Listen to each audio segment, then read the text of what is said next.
Assalamualaikum warahmatullahi wabarakatuh. Salam dan bahagia. Saya Nur Abdiani Permatasari, calon guru penggerak angkatan 10 dari STN Sukajaya, Kecamatan Lembang, Kabupaten Bandung Barat, Provinsi Jawa Barat. Pada video kali ini saya akan memaparkan modul 1.4 kebutuhan dasar manusia dan dunia berkualitas.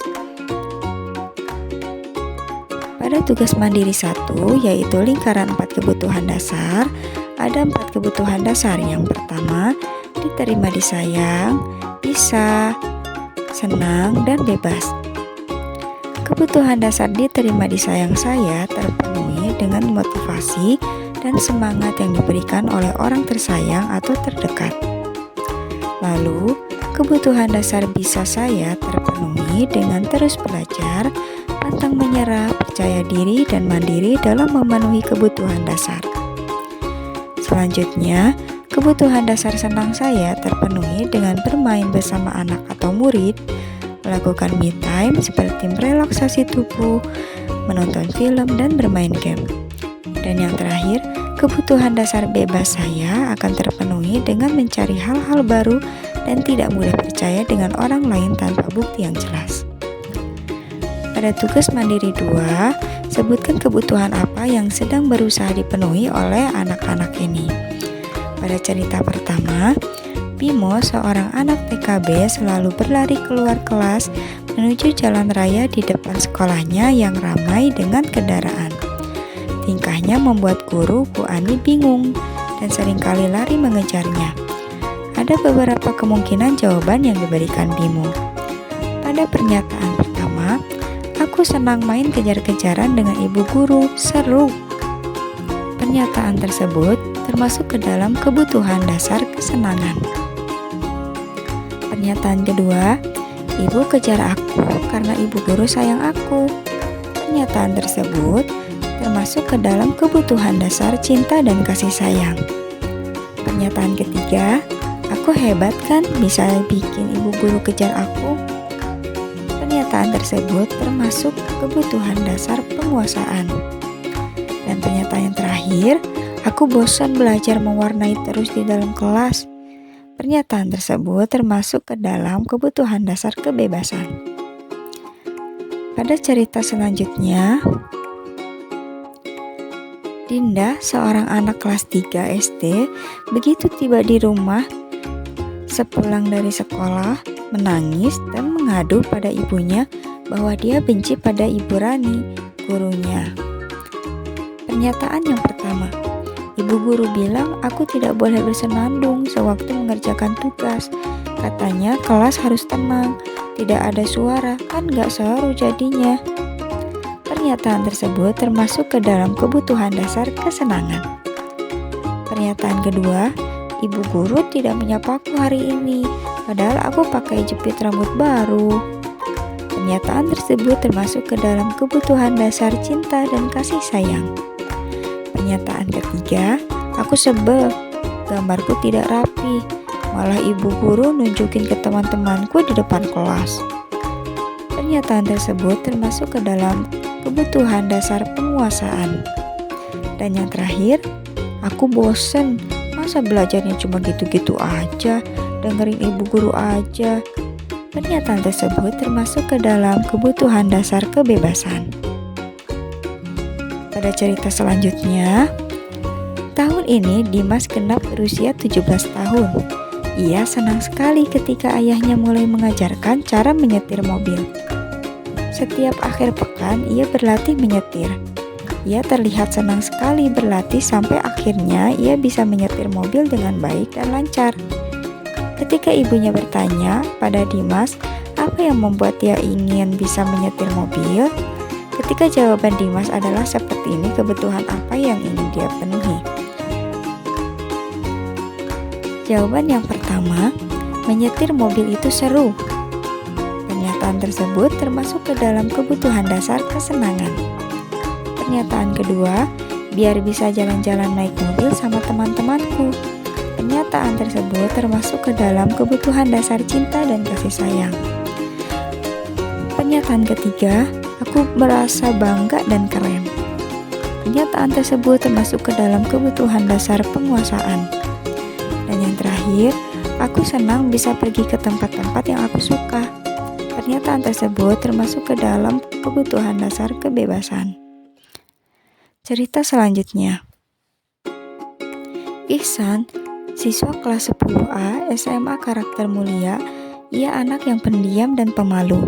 Selama jam istirahat, ia lebih banyak membaca buku di perpustakaan atau berdiam diri di kelas.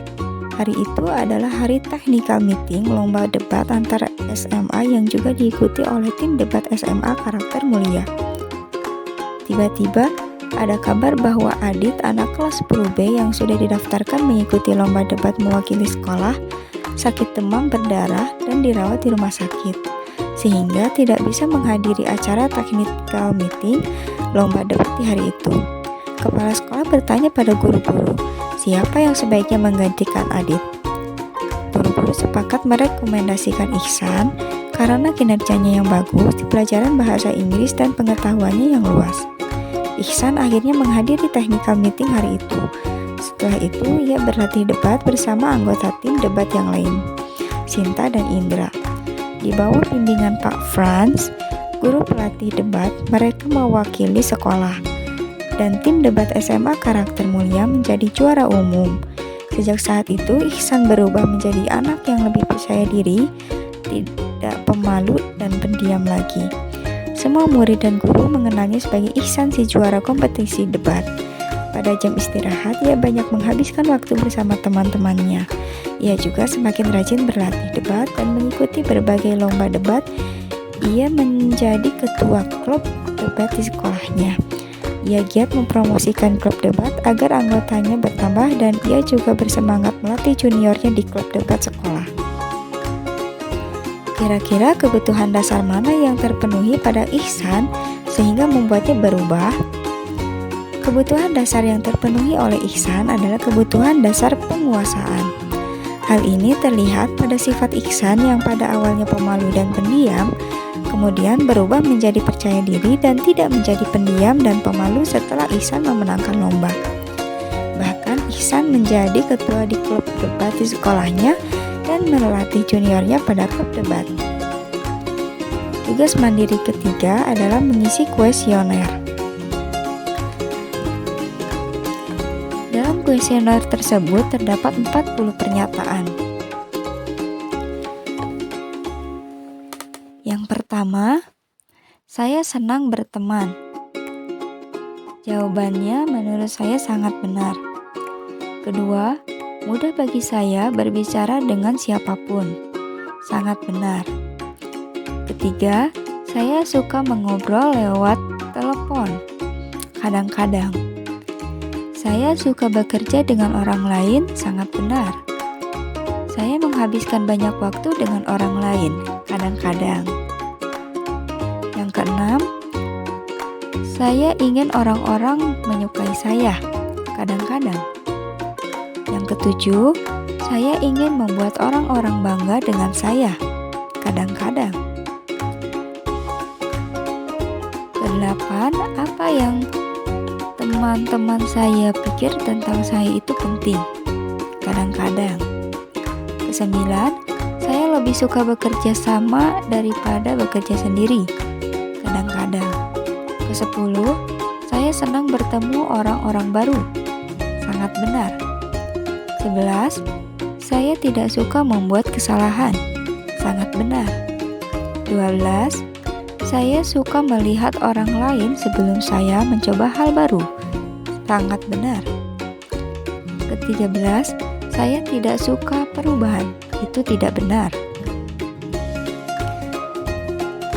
Yang ke-14, saya ingin ruang kerja atau meja kerja saya rapi. Sangat benar.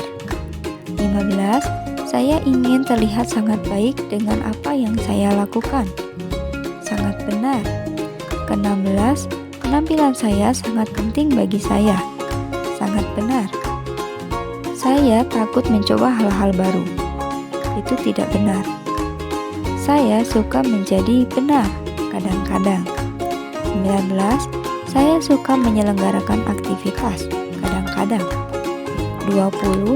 Jika tidak suka sesuatu, berjalan tidak sesuai keinginan saya.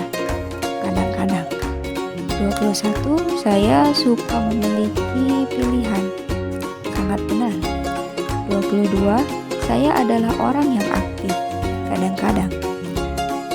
23. Duduk di sekolah adalah hal yang sulit untuk saya. Itu tidak benar. 24. Saya tidak suka membaca dalam jangka waktu lama. Kadang-kadang. 25. Saya senang mencoba hal baru. Itu sangat benar. 26. Saya akan bermain sendiri jika saya mau. Itu sangat benar. 27. Apa yang saya pakai tidak berpengaruh bagi saya. Itu sangat benar. 28. Saya tetap akan melakukan suatu hal walau teman-teman saya tidak suka. Kadang-kadang. 29. Saya tidak suka disuruh-suruh. Kadang-kadang. 30. Perapian tidak berpengaruh bagi saya. Itu tidak benar. 31. Saya sering tertawa. Itu sangat benar. 32. Saya memiliki koleksi. Itu sangat benar. 33. Saya senang memberikan lelucon. Kadang-kadang. 34. Saya senang membuat orang lain tertawa. Sangat benar. 35. Orang berpikir saya bodoh. Kadang-kadang. 36. Saya suka bermain macam-macam permainan. Itu sangat benar. 37. Menurut saya ada banyak hal yang lucu. Itu sangat benar. 38. Menurut saya sekolah menyenangkan. Itu sangat benar. 39. Saya suka bernyanyi, menari saat musik bermain. Kadang-kadang. Dan yang terakhir, yang ke-40, orang pikir saya lucu. Kadang-kadang. Skor jawaban dari kuesioner tersebut: nomor 1 sampai 10 38, 11 sampai 20 31, 21 sampai 30 34, dan 31 sampai 40 42. Pertanyaan pertama. Menurut Anda, pertanyaan nomor 1 sampai 10 mencerminkan kebutuhan apa? Bagaimana dengan pertanyaan nomor 11 sampai 20, 21 sampai 30, dan 31 sampai 40? Jawabannya, pertanyaan 1 sampai 10 mencerminkan kebutuhan kasih sayang. Nomor 11 sampai 20 mencerminkan kebutuhan penguasaan. Nomor 21 sampai 30 mencerminkan kebutuhan kebebasan. Dan nomor 31 sampai 40 mencerminkan kebutuhan kesenangan. Pertanyaan kedua, lihatlah hasil Anda. Yang mana yang paling besar angkanya? Kebutuhan mana yang paling tinggi? Apakah hasilnya sesuai dengan yang Anda rasakan selama ini? Jawabannya, berdasarkan pertanyaan nomor 1 sampai 40, yang paling besar atau tinggi adalah nomor 31 sampai 40, yaitu kebutuhan kesenangan, dan hasilnya sesuai dengan apa yang saya rasakan selama ini. Pertanyaan ketiga, apakah Anda telah bisa memenuhi kebutuhan dasar Anda sesuai dengan tingkatan yang Anda butuhkan? Apa yang Anda rasakan bila kebutuhan Anda tidak terpenuhi? Pernahkah Anda berusaha memenuhi kebutuhan dasar Anda dengan cara yang negatif? Jawabannya, saya telah bisa memenuhi kebutuhan dasar saya sesuai dengan tingkatan yang saya butuhkan. Ketika kebutuhan saya tidak terpenuhi, perasaan saya menjadi kurang bersemangat. Selama ini, saya tidak pernah dan tidak akan pernah berusaha memenuhi kebutuhan dasar saya dengan cara yang negatif.